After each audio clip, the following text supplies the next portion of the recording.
দিনাজপুর সরকারি কলেজ উত্তরবঙ্গের ঐতিহ্য, প্রকৃতি আর শিক্ষার এক অনন্য ঠিকানা।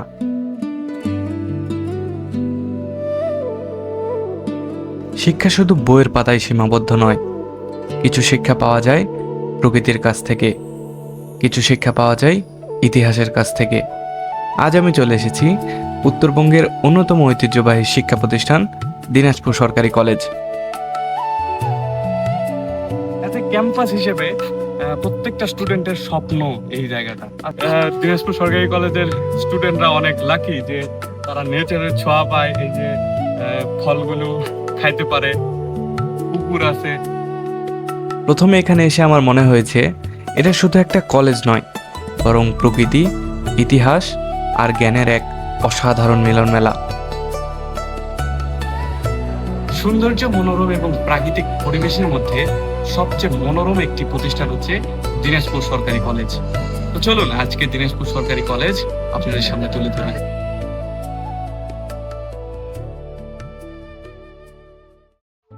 তো আমরা এখন প্রবেশ করতে যাচ্ছি দিনাজপুর সরকারি কলেজে। তো চলেন চলে আসি। কলেজে প্রবেশ করতেই আমাদের চোখে পড়ল ডান পাশের অডিটোরিয়াম এবং সুন্দর ফাঁকা মাঠ, যেখানে অনেক ছাত্রছাত্রী খেলাধুলা করছিল। 1942 সালে প্রতিষ্ঠিত হয় দিনাজপুর সরকারি কলেজ। শুরুতে এটি কলকাতার রিপন কলেজের একটি শাখা হিসেবে যাত্রা শুরু করে। পরবর্তীতে নামকরণ করা হয় সুরেন্দ্রনাথ কলেজ। 1953 সালে কলেজটি নিজস্ব ক্যাম্পাসে স্থানান্তরিত হয়। এরপর 1966 থেকে 67 সালে বর্তমান সুইহারি এলাকায় বিশাল ক্যাম্পাসে স্থানান্তরিত হয়। 1968 সালে কলেজটি সরকারি কলেজ হিসেবে স্বীকৃতি লাভ করে এবং তখন থেকেই এটি দিনাজপুর সরকারি কলেজ নামে পরিচিত।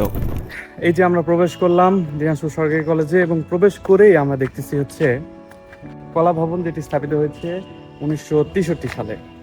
তো এগুলো সবকিছু ইনফরমেশন আপনাদের কাছে তুলে ধরা আমার একটা দায়িত্ব, কারণ আমি চাচ্ছিলাম যে আমি যে দিনাজপুর যে কিছুদিন আছে আর এই কিছুদিনের মধ্যে আমি দিনাজপুর জেলাটাকে পুরোটা কভার করব, যাতে এই দিনাজপুরে যেন আমাকে আগামীতে যেন ভিডিও করার উদ্দেশ্যে যেন না আসতে হয়। আমরা প্রবেশ করলাম, প্রবেশ করে ওখানে কলা ভবন দেখলাম। এখন আমরা সামনে যাচ্ছি এবং সামনে দেখা যাচ্ছে একটা অনেক বিশাল একটা মাঠ। এবং দিনাজপুর সরকারি কলেজ আসলে অনেক সুন্দর, মনোরম পরিবেশ, প্রাকৃতিক সব। হ্যাঁ, খুবই সুন্দর একটা জায়গা। এবং এই মাঠটা যা বিশাল, অনেক সুন্দর। এখন আমরা যাচ্ছি দিনাজপুর সরকারি কলেজের মাঠের বাম পাশ দিয়ে পুরো এরিয়াটা আমরা কভার করব। তো আমরা বাম দিক থেকে যাচ্ছি, যেখানে সামনে আমরা দেখতে পাচ্ছি যে বিজনেস ভবন। আপনাদের সব কিছু তুলে ধরার চেষ্টা করতেছি। তো এখানে লেখা আছে বেতন এবং সরকারের সকল ফি এখানে জমা নেওয়া হয়। আমরা যাচ্ছি এখন বিজনেস ভবনের সামনে। এই যে আমরা মাঠে প্রবেশ করলাম এবং টকটকে রোদের মধ্যে আমরা এখন মাঠের মধ্যে দিয়ে যাচ্ছি। ওই পাশে, থ্যাংক ইউ। তো ওই পাশে আমরা এই রোদের মাঝখানে আমরা এই যে মাঠের মধ্যে দিয়ে যাচ্ছি সামনের বিল্ডিং গুলো আপনাদেরকে দেখাইতে। সামনে অনেক ছাগল, সামনে অনেকগুলো ছাগল দেখা যাচ্ছে যেগুলো ঘাস খাচ্ছে।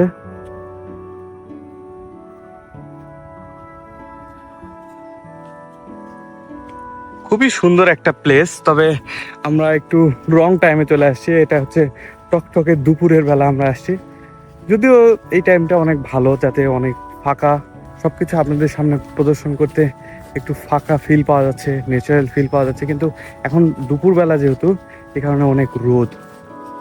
যাই হোক, আমার ইচ্ছা যে পুরো দিনাজপুরকে কভার করার, তো এটা একটা পার্ট হতে যাচ্ছে সেটার। এই যে কাদামাখা মাঠ পেরিয়ে আমরা এখন যাচ্ছি সামনে, যেটা হচ্ছে এক্সামিনেশন হল। বাংলাদেশের উত্তরাঞ্চলের অন্যতম প্রাচীন উচ্চশিক্ষা প্রতিষ্ঠান হিসেবে দিনাজপুর সরকারি কলেজের একটি বিশেষ খ্যাতি রয়েছে। বর্তমানে এখানে প্রায় 28,000-এরও বেশি শিক্ষার্থী অধ্যয়ন করছে। সোশ্যাল সায়েন্সের বিল্ডিং এটা। আমরা এখন ভিতরে যাচ্ছি সোশ্যাল সায়েন্সের বিল্ডিং এর। আমরা তৃতীয় তলায় এখানে যাচ্ছি এবং আপনাদেরকে দেখাইতে সো লেটস সি কি আমরা দেখতে পারি। সিঁড়ি বেয়ে দ্বিতীয় তলায় উঠতেই চোখে পড়ল অর্থনৈতিক বিভাগ। শুধু সংখ্যা আর গ্রাফের হিসাব নয়, এই বিভাগে শেখানো হয় একটা দেশ কিভাবে চলে, মানুষের জীবনযাত্রা কিভাবে বদলায়, আর সিদ্ধান্তের পেছনে কী যুক্তি কাজ করে। এখনকার শিক্ষার্থীরা শুধু বই মুখস্থ করে না, বরং শেখে বাজার, চাহিদা আর যোগানের আসল গল্প। ক্লাসরুমের বাইরেও এখানকার পরিবেশটা বেশ প্রাণবন্ত। সিনিয়র জুনিয়রদের আড্ডা, নোট আদান প্রদান, আর মাঝে মাঝে অর্থনীতির জটিল কোনো থিওরি নিয়ে তুমুল তর্ক, সব কিছু মিলিয়েই এই বিভাগটা যেন একটা ছোট্ট পরিবার। যারা ভবিষ্যতে ব্যাংকিং, প্রশাসন কিংবা গবেষণার জগতে নিজের একটা জায়গা তৈরি করতে চান, তাদের জন্য এই বিভাগ অনেকটা প্রথম সিঁড়ির মতো। সিঁড়ি বেয়ে তৃতীয় তলায় উঠতেই আমাদের চোখে পড়ল রাষ্ট্র বিভাগ কিংবা রাষ্ট্রবিজ্ঞান বিভাগ। নাম শুনলেই মনে হয় শুধু রাজনীতি নিয়ে পড়াশোনা, কিন্তু আসলে এই বিভাগ অনেক বড় একটা জগৎ। রাষ্ট্র কিভাবে গঠিত হয়, ক্ষমতার ভারসাম্য কোথায়, সমাজ আর সরকারের সম্পর্কই বা কেমন, এসব প্রশ্নের উত্তর খোঁজার জায়গা এই বিভাগ। এখনকার শিক্ষার্থীরাও শুধু থিওরি পড়ে না, চারপাশের বাস্তবতাকেও বিশ্লেষণ করতে শেখে। আর সেই কারণেই হয়তো এই বিভাগের ক্লাসরুমে প্রতিদিন চলে নতুন প্রশ্ন আর আলোচনা। যারা সিভিল সার্ভিস বা প্রশাসনিক ক্ষেত্রে স্বপ্ন দেখে, তাদের অনেকেরই যাত্রা শুরু হয় ঠিক এই বিভাগ থেকেই। আমরা আর বেশি উপরে গেলাম না, কারণ শুক্রবার দিন সব বন্ধ। আমরা জাস্ট খোলা দেখে আমরা ভিতরে প্রবেশ করছিলাম। এখন আমরা বাইরে যাচ্ছি এবং আশেপাশে এগুলো বিল্ডিং আপনাদের মাঝে তুলে ধরার জন্য যাচ্ছি। আমাদের কপাল ভালো যে এগুলো খোলা ছিল এবং আপনাদের মাঝে কিছু দেখাতে পারলাম। এবং আমরা এখন সামনে যাচ্ছি, যেখানে পুরা কলেজটার আনাচে কানাচে আমি দেখছি ন্যাচারাল পরিবেশের একটা ছোঁয়া আছে, যাতে স্টুডেন্টরা যখন এখানে পড়াশোনা করে তখন তাদের মাইন্ড, তাদের পড়াশোনার ধরন সবকিছু একটা ন্যাচারাল ভাবে থাকে। হ্যাঁ, গাছটা কত সুন্দর দেখছো। ওয়াও, এখানে বসে থাকলে আপনার মাইন্ড এমনি ফ্রেশ হয়ে যাবে। এই যে আমার পাশে দেখতেছেন একটা পুকুর, এই দিনাজপুর সরকারি কলেজ আমি যেটা মানে দেখলাম, ঘেটে দেখলাম, এটার এরিয়া অনেক বিশাল। এই যে পুকুর দেখতেছেন, পুকুরের ওই পাশেও অনেক জায়গা আছে, হিউজ পরিমাণের একটা বড় মাঠ আছে। এই মাঠে সবাই খেলতেছে। একটা কলেজ হিসেবে অনেক জায়গা এই কলেজে, দিনাজপুর সরকারি কলেজে। আর দেখছেন সব জায়গায়, মানে সব জায়গায় একটা নেচারের ছোঁয়া আছে। সব জায়গায় গাছ, পুকুর, পরিবেশ, মানে একটা স্বপ্নের মতো একটা জায়গা। এজ এ ক্যাম্পাস হিসেবে প্রত্যেকটা স্টুডেন্টের স্বপ্ন এই জায়গাটা। আসেন, এই যে দেখেন কাঁঠাল গাছ, কতগুলো কাঁঠাল ধরে আছে। আই থিঙ্ক দিনাজপুর সরকারি কলেজের স্টুডেন্টরা অনেক লাকি যে তারা নেচারের ছোঁয়া পায়, এই যে ফলগুলো খাইতে পারে।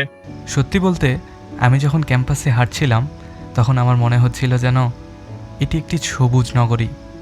এখানে একদিকে যেমন ইতিহাসের ছোঁয়া রয়েছে, অন্যদিকে রয়েছে আধুনিক শিক্ষার সুযোগ।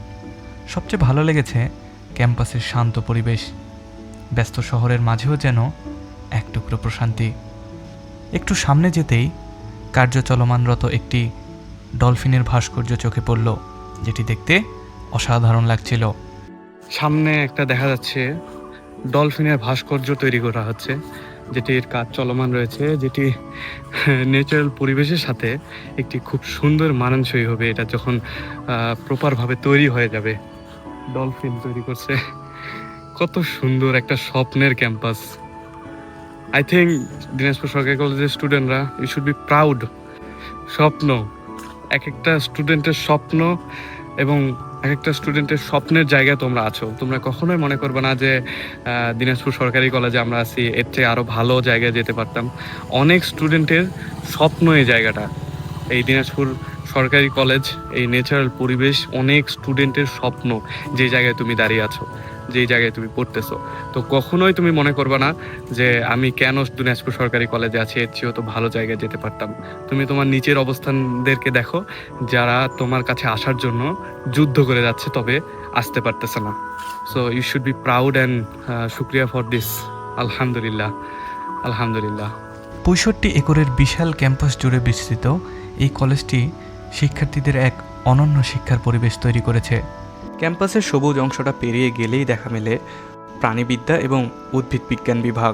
গাছের গঠন থেকে শুরু করে কোষের ভেতরের জটিল জগৎ সব কিছু এখানে খুব কাছ থেকে দেখার আর জানার সুযোগ পায় শিক্ষার্থীরা। সেই সাথে ছোট একটা পতঙ্গ থেকে শুরু করে জটিল প্রাণীদেহের গঠন সব কিছু নিয়েই এখানে চলে গভীর পড়াশোনা আর পর্যবেক্ষণ। একটি ভালো শিক্ষা প্রতিষ্ঠানের প্রাণ হচ্ছে তার লাইব্রেরি।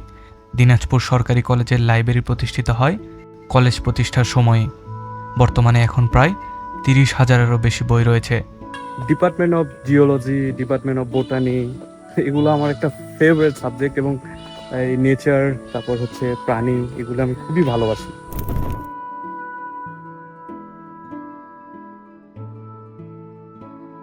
এই যে এটা হচ্ছে যারা সাহিত্যকে পছন্দ করে, বাংলা সাহিত্য, বাংলাকে ভালোবাসে, তাদের বিভাগ হচ্ছে বাংলা বিভাগ। এখানে আসলেই বোঝা যায় এখানে বাংলা একটা সুন্দর একটা ছোঁয়া আছে। যেমন সুন্দর সুন্দর পেইন্টিং গুলো করা হয়েছে, সুন্দরভাবে বিল্ডিং গুলোকে সাজানো হয়েছে। সো দেখলেই বোঝা যাচ্ছে এটা সাহিত্য লাভারদের একটা প্রতিষ্ঠান। শুধু বই নয়, বিভিন্ন সাংস্কৃতিক কর্মকাণ্ড, বিজ্ঞান ক্লাব, রেড ক্রিসেন্ট, বিএনসিসি এবং সহশিক্ষা কার্যক্রম শিক্ষার্থীদের বিকাশে গুরুত্বপূর্ণ ভূমিকা রেখেছে। ওই যে প্রথমে যে কলা ভবন দেখলাম, সেই কলা ভবনের পিছন পার্ট হচ্ছে এটা। এই যে এখানে একটা জলপাইয়ের গাছ, কত পুরানো এবং কত বড় একটা জলপাইয়ের গাছ দেখছেন। অনেক গাছ এখানে লাগাই রাখছে। এখানে একটা বাগান, এই বাগানে কত ধরনের ফুল, ওই যে দেখা যাচ্ছে শাপলা ফুল, অনেক ধরনের ফুল ফল গাছগুলো এখানে লাগাই রাখছে। তোমরা যারা সায়েন্টিস্ট হতে চাও, তোমাদের বিভাগ এটি পদার্থবিজ্ঞান, ভালো করে পড়াশোনা করো, অনেক বড় একজন বিজ্ঞানী হও, দেশের নাম উজ্জ্বল করো, মা বাবার মুখ উজ্জ্বল করো। আর সেই উজ্জ্বল করার একটা ওসিলা হিসেবে দেয়ার ইজ এ ডিপার্টমেন্ট। আর এই পাশে হচ্ছে জামে মসজিদ।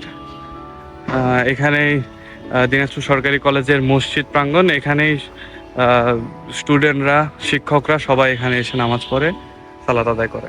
এটা হচ্ছে পকেট গেট, আমার সামনে হচ্ছে সাইড গেট।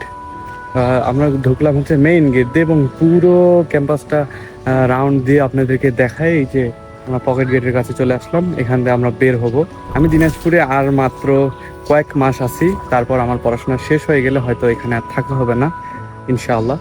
তো আমি চাচ্ছি যে দিনাজপুরে থাকা অবস্থায় আমি দিনাজপুরের সব কিছু আমি ক্যাপচার করে নিব এবং সব কিছু আপনাদের মাঝে তুলে ধরার চেষ্টা করব।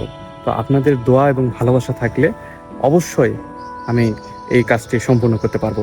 তো অবশ্যই আমার ভিডিওতে আপনারা মন্তব্য করবেন এবং আমার জন্য দোয়া করবেন যেন আমি আপনাদের মাঝে এরকম সুন্দর সুন্দর ভিডিও নিয়ে হাজির হতে পারি। যদিও দিনাজপুর সরকারি কলেজে অনেক বিশাল একটা মাঠ আছে, তবু এখানে একটা আলাদা করে একটা র্যাকেট কোর্ট তৈরি করা হয়েছে, যেখানে স্টুডেন্টরা এখানে র্যাকেট খেলতে পারে। খুবই সুন্দর একটা এরিয়া, মানে যেটা দিনাজপুর প্রবেশের মুখেই আমরা দেখতে পারি। তো আমরা পুরো দিনাজপুর সরকারি কলেজটা রাউন্ড দিলাম। আমরা প্রথমে ঢুকলাম, তারপর হচ্ছে মাঠ দেখলাম, প্রত্যেকটা বিল্ডিং আপনাদেরকে দেখালাম, তারপর একটা পুরো রাউন্ডে আমরা আবারও পকেট গেটের পাশ দিয়ে আবারও মেইন গেটের কাছে চলে আসছি। আর এই ব্লগটা এডুকেশন পারপাসের ক্ষেত্রে আপনাদের একটা কলেজ আমি আপনাদের সামনে প্রদর্শন করলাম। আই ডোন্ট নো যে এটা আমি কিভাবে আপনাদের সামনে উপস্থাপন করতে পেরেছি বা আপনারা কিভাবে এটা গ্রহণ করেছেন। তো আমি যথাসাধ্য চেষ্টা করেছি আপনাদের মাঝে একটা সুন্দর এবং ন্যাচারালভাবে ব্লগটি উপস্থাপন করার। তো বাকিটুকু আপনারাই বলবেন, আপনারা মন্তব্য করবেন, কমেন্ট করবেন যে কেমন হলো ভিডিওটি। তো আজকের ভিডিওটি এতটুকুই। সকলে ভালো থাকবেন, সুস্থ থাকবেন, ইনশাল্লাহ দেখা হচ্ছে পরবর্তী কোনো একটা ভিডিওতে। আসসালামু আলাইকুম।